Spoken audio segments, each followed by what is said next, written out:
अनुराग जी, आज हमारे दर्शक ये जानना चाहते हैं कि ये राज ठाकरे की जो सियासत आगे बढ़ रही है वो किस तरीके से आगे बढ़ रही है, इस पे हम बात कर रहे हैं। मैं इनसे पूछना चाहता हूँ कि भारतीय जनता पार्टी के प्रवक्ता जो है इस बात को कह रहे हैं, मेरी बात पूरी हो जाए, भारतीय जनता पार्टी राजीव जी, मैं आती हूँ आपके पास, बोलना है बता दीजिए। अनुराग जी आप बोलिए।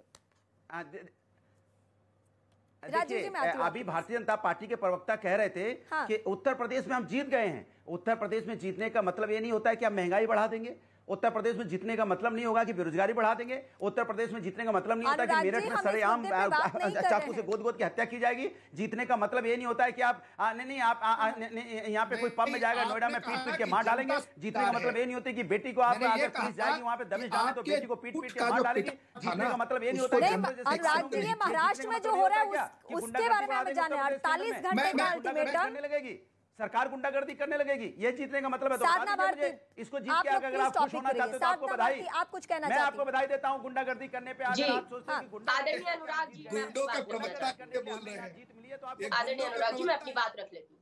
देखिए, मैं सीधी बात ये कह रही हूँ, क्योंकि भाजपा के प्रवक्ता ने ये कहा कि सब जगह से उखाड़ कर फेंक दीजिए। हिंदुस्तान में कानून का राज है। मैं एक स्टेटमेंट यहाँ कोट करना चाहती हूँ, चूंकि आप कह रही हैं कि ये जो हो रहा है उसको मतलब गलत हो रहा है, कोई धमकी आके दे रहा है कि हनुमान चालीसा हम यहाँ पे पढ़ेंगे या 48 घंटे में आप लाउड स्पीकर हटा लो। तो वैसे आप लोगों को कह रहे हैं, आप लोगों का मतलब कि आपकी सरकार जो महाराष्ट्र में है, कि आप लोग कायर हैं, आप सीएम के भाई का नाम नहीं ले रहे हैं। नाम लेने में क्यों डर लग रहा है? राज ठाकरे से आप लोग डरते हैं?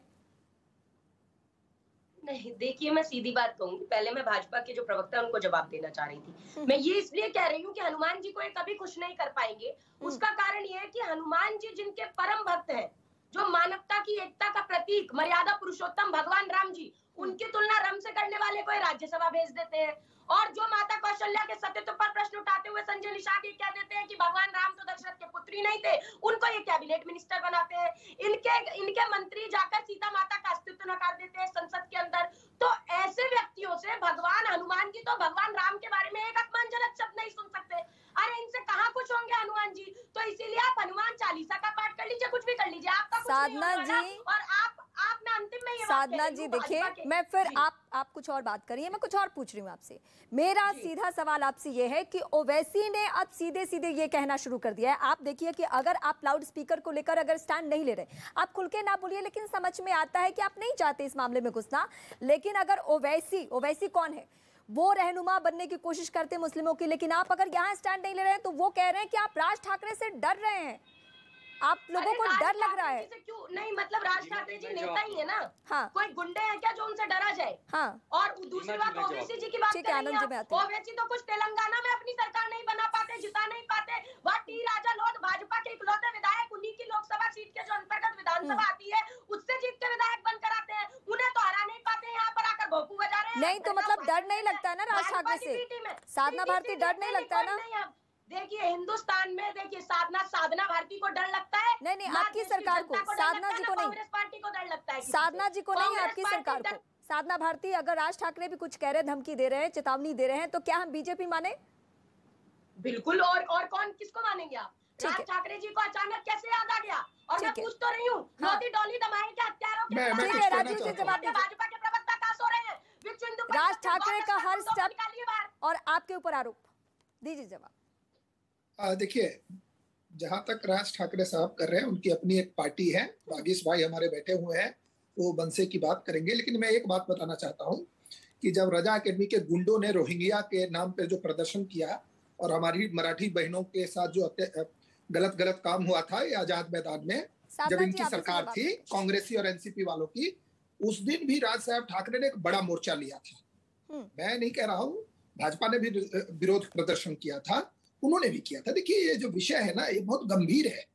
मेरा ये कहना है, वो तो एक 2005 के सुप्रीम कोर्ट जजमेंट को इन्फोर्स कराने की बात कर रहे हैं। और पहले मैं एक बात और बताना चाहता हूँ कि ये जो लाउड स्पीकर का इश्यू है, सबसे पहले हमारे माननीय नेता आशीष शेलार जी ने उठाया था, उसके बाद राज साहब ने उठाया, फिर ये देश भर में मुद्दा उठा। और मैं बहुत खुश हूं कि दो बातें एक साथ चले इस मुद्दे में। हनुमान चालीसा किसी के घर के सामने नहीं पढ़ना है, मैं सहमत हूं। मैं नवनीत राणा जी के बाद से मैं समर्थन नहीं करता हूं। इसी प्रकार से किसी भी व्यक्ति को रोड पर, सड़क पर, सरकारी जमीन पर कैप्चर करके ये काम करने का परमिशन नहीं मिलना चाहिए। हाँ, मन की बात हो गई हो तो जन की बात की जाए। देखिए सीधी बात ये है, देखिए ये सब भाषण देते रहते हैं। आप देखिए बिहार से गायब हो गए, वेस्ट बंगाल से गायब हो गए, आप यूपी से गायब हो गए, मुझे पता है आरएसएस महिलाओं का सम्मान नहीं नॉर्थ ईस्ट से गायब हो गए। अगर यही बदतमीजी लोगों के लिए और जनता के लिए रहेगी तो भारत से गायब हो जाएंगे। अरे भैया, जैसे देखिए अभी ग्रीन वायरस पहले कूद रहे थे, वो इतना इलेक्शन के पहले कूदते थे, हमें धमकी देते थे चैनल पर, हमें धमकी दे देते थे हमारी सरकार आएगी तुम देख लेंगे। अब जनता ने कहा भाई तुम्हारी सरकार अब कभी नहीं आएगी, तुम जो गुंडों का समर्थन करने वाली जो सरकार हो और पर्टिकुलरली एक कम्युनिटी का समर्थन नहीं, इस तरीके से नहीं राजीव जी, नहीं चलेगा, राजीव जी प्लीज, अभी नहीं चलेगा, तुष्टिकरण की नीति नहीं चलेगी, किसी को संबोधित प्लीज डिबेट में थोड़ा मर्यादा का ख्याल रखिए। आनंद दुबे, ठीक है, मैं साधना जी और राजीव जी आप दोनों के पास आती हूँ।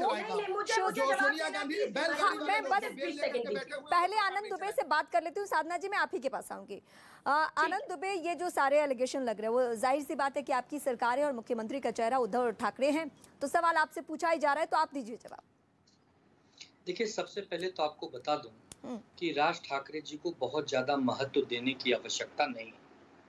अगर कोई सरकार को चेतावनी देगा, सरकार का कोई विरोध करेगा और जिसमें कोई दम नहीं होगा, उनको कानून व्यवस्था के ढंग से पुलिस निपट लेगी। ये आपके माध्यम से स्पष्ट कर दूं। कोई अगर अल्टीमेटम देगा और सामाजिक सद्भावना बिगाड़ने की कोशिश करेगा तो पुलिस उससे निपट लेगी। इसके लिए हम किसी व्यक्ति के अल्टीमेटम से घबराने और डरने वाले नहीं हैं, पहली बात। लेकिन ओवैसी कहते हैं कि आपको डर लगता है।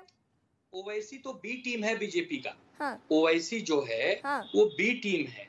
हाँ। उनको बेचारे को अभी कहीं कोई काम नहीं है, वो भटकती हुई एक आत्मा है। हाँ। तो उनको हम लोग गंभीरता से नहीं लेते। संजय राउत को क्यों डर लगता है सीएम के भाई का नाम लेने में? नहीं, हम लोग उनको गंभीरता से नहीं लेते ओवैसी को। हाँ। और राज ठाकरे बात की शिवसेना, और राज ठाकरे को किसको? अरे बाप रे, उनको तो पहले ही बोला ना। हाँ। मैंने पहले ही बोला कि उन्हें विशेष महत्व देने की आवश्यकता नहीं है। हाँ।